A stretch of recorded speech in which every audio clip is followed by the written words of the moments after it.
Hello दोस्तों, आपका हमारे YouTube चैनल हंगामा ऑफ साइंस में स्वागत है। आज हम आपके लिए लेकर आए हैं राज्य शिक्षा केंद्र से जो न्यू रिजल्ट शीट 21 मार्च 2024 को जो प्राप्त हुई है, उसके तहत आपके लिए हम रिजल्ट शीट कैसे भरें उसके बारे में विस्तृत जानकारी देने जा रहे हैं। तो बहुत सारे लोगों के कमेंट्स आ रहे थे कि हमें इस बार कक्षा 6वीं 7वीं और तीसरी चौथी का रिजल्ट किस तरह तैयार करना है, क्योंकि इस बार सीट चेंज हो गई है। तो सबसे पहले हमें शैक्षिक मूल्यांकन के बारे में समझना होगा, क्योंकि जो पहले सीट आ रही थी उसमें शैक्षिक और शैक्षिक क्षेत्र, इसके बाद व्यक्तिगत सामाजिक क्षेत्र का मूल्यांकन एक ही सीट में किया गया था। लेकिन इस बार राज्य शिक्षा केंद्र ने शैक्षिक मूल्यांकन सीट को शैक्षिक मूल्यांकन सीट से अलग कर दिया है। तो चलिए हमें किस तरह से रिजल्ट तैयार करना है। तो जो हमारा मासिक टेस्ट है, मासिक टेस्ट में 4 माह का मासिक टेस्ट जोड़ना है, जो प्रत्येक मासिक टेस्ट 10 नंबर का है, जिसमें से हम देखते हैं कि हमें पहला माह हमारा अगस्त है, अगस्त के बाद दूसरा माह है सितंबर का लेना, सितंबर के बाद आएगा जनवरी, जनवरी के बाद आएगा फरवरी। तो इन सभी माह यानी 1 2 3 4 माह का टोटल नंबर हुआ 40। अब इस 40 का हमें अधिभार बनाना है। तो अधिभार बनाएंगे तो कितने का 4 का भाग करेंगे तो जी आ जाएगा हमारा 10 मार्क्स का आ जाएगा, 10 नंबर का आ जाएगा। इस तरह से हमारा एक मासिक टेस्ट तैयार हो जाएगा। ये केवल एक विषय के लिए, इसी तरह से हम बाकी 6 विषयों और 4 विषयों के लिए तैयार कर सकते हैं। चलिए आएगा हमारा अर्धवार्षिक परीक्षा परिणाम, जो हम इसके पहले परीक्षा ले चुके हैं। तो ये रहेगा हमारा 60 नंबर का आता है, जिसका हमें अधिभार निकालना है। तो हम इसमें 3 का भाग देंगे तो हमारा अधिभार निकल आएगा, इसके अधिकतम अंक रहेंगे 60, जिसमें हम 3 का भाग देंगे तो हमारा निकल आएगा 20 मार्क्स का निकल आएगा, 20 नंबर अर्धवार्षिक परीक्षा का अधिभार। चलिए अब देखते हैं वार्षिक परीक्षा।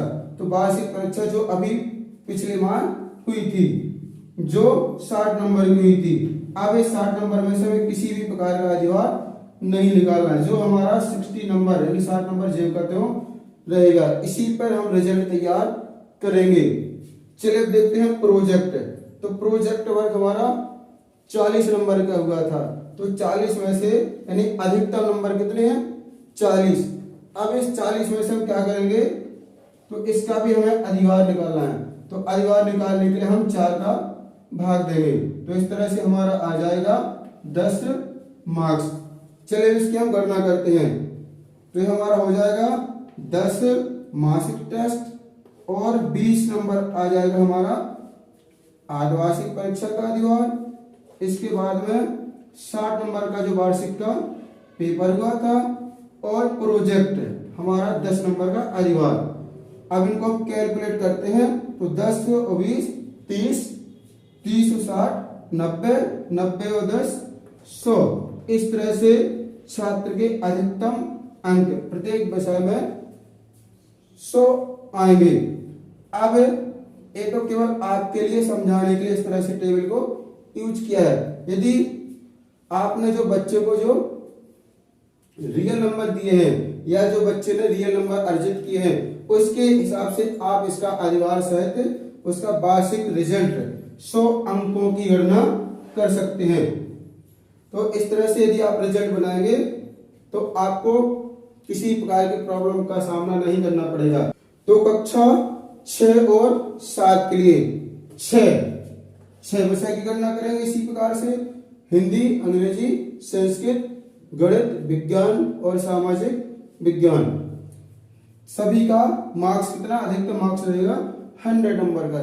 इसके बाद हम कक्षा 3 और 4 के लिए करेंगे, जिसमें कितने 4 विषय होते हैं, हिंदी, अंग्रेजी, पर्यावरण और गणित। इसके बाद यदि छात्र कोई अतिरिक्त विषय लिए, अतिरिक्त भाषा है उसके पास, तो उसका हम इस रिजल्ट में इंक्लूड नहीं करेंगे, जो महायोग में उसको शामिल नहीं करेंगे।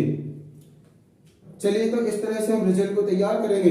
यदि आपको रिजल्ट तैयार करना है हमारी एक्सेल शीट से, तो आप हमारी वेबसाइट हंगामा ऑफ साइंस गूगल से सर्च कर सकते हैं, या हमारे इस वीडियो की जो डिस्क्रिप्शन लिंक होगी उसमें से आप इस एक्सेल शीट को डाउनलोड कर सकते हैं।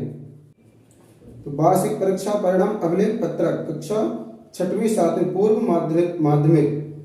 चलिए, तो इस तरह से हम पहले बच्चे का प्रोफाइल तैयार करेंगे, रोल नंबर, स्कॉलर नंबर, विद्यार्थी का पूरा नाम, माता पिता और बच्चे का, और जन्म तिथि। इसके बाद हम देखते हैं मासिक टेस्ट, जिसमें प्रथम भाषा, द्वितीय भाषा, तृतीय भाषा, गणित, विज्ञान और सामाजिक विज्ञान। तो सभी का मासिक टेस्ट यानी 4 माह का 40 नंबर के बाद, जिसका अधिभार 4 का भाग देकर हमने निकाला था। तो इस तरह से हम इसमें नंबर और अधिभार को इंक्लूड करते चलेंगे। चलिए, इसी तरह से हम सभी विषयों के नंबर एडिट करेंगे। इसके बाद हम देखते हैं अर्धवार्षिक परीक्षा का मूल्यांकन, जिसमें पेपर हमारा 60 नंबर का हुआ था प्रत्येक विषय का। तो 60 नंबर का अधिभार 3 का भाग देकर हम निकाल लेंगे 20 नंबर। इसी तरह से अब हम देखते हैं वार्षिक परीक्षा का जो लिखित परीक्षा हुई थी। तो लिखित परीक्षा 60 नंबर का हुआ था, जिसमें से बच्चे ने जो अंक अर्जित किए हैं, इसका किसी प्रकार का हमें अधिभार नहीं निकालना है। इसी बेस पे हमारा रिजल्ट तैयार होगा। अब वार्षिक प्रोजेक्ट का जो 40 नंबर का प्रत्येक विषय का, जिसमें का अधिभार हम 4 का भाग दे करके निकाल लेंगे। इसके बाद हमें क्या करना है, सभी का योग करना है, यानी वार्षिक परीक्षा परिणाम में प्रत्येक विषय के अंकों की गणना 100 के आधार पर तैयार करना है। चलिए, तो जो ग्रेडिंग, अब इसके बाद आता है ग्रेडिंग का नंबर।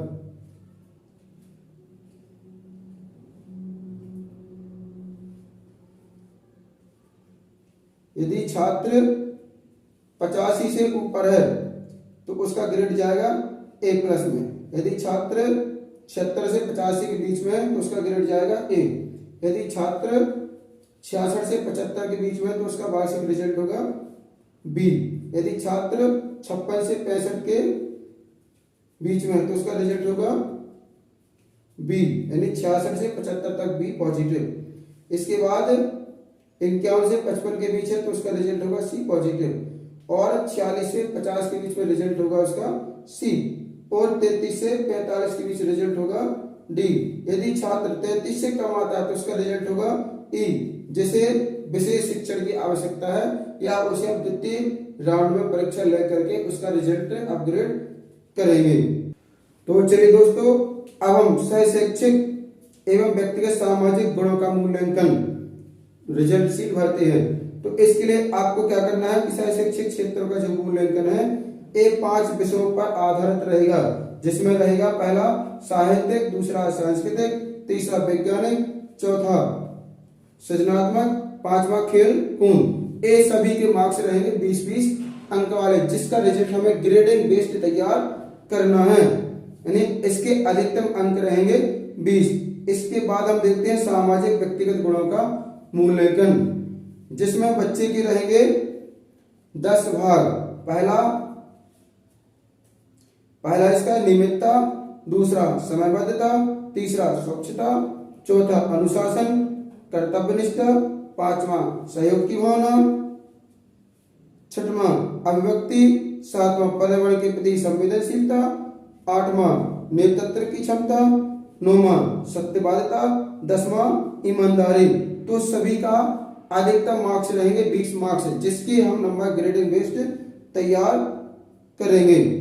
इसके बाद अंत में आएगा विद्यार्थी की उपस्थिति, या एक शिक्षण सत्र में बच्चे द्वारा यानी जितनी उपस्थिति दर्ज की गई। इस तरह से हम अपना रिजल्ट तैयार करेंगे, शैक्षिक का, सह शैक्षिक का और व्यक्तिगत सामाजिक गुणों का हम रिजल्ट तैयार करेंगे। यदि आपको किसी प्रकार की समस्या आती है तो आप हमारे वीडियो की डिस्क्रिप्शन लिंक में जाकर के वहां से आप आदेश एवं इसकी एक्सेल शीट को डाउनलोड कर सकते हैं। साथ ही यदि आपको और प्रॉब्लम आती है तो कमेंट बॉक्स में आप हमसे संपर्क कर सकते हैं। चलिए, तो वीडियो को रखते हैं। Thanks for watching this video.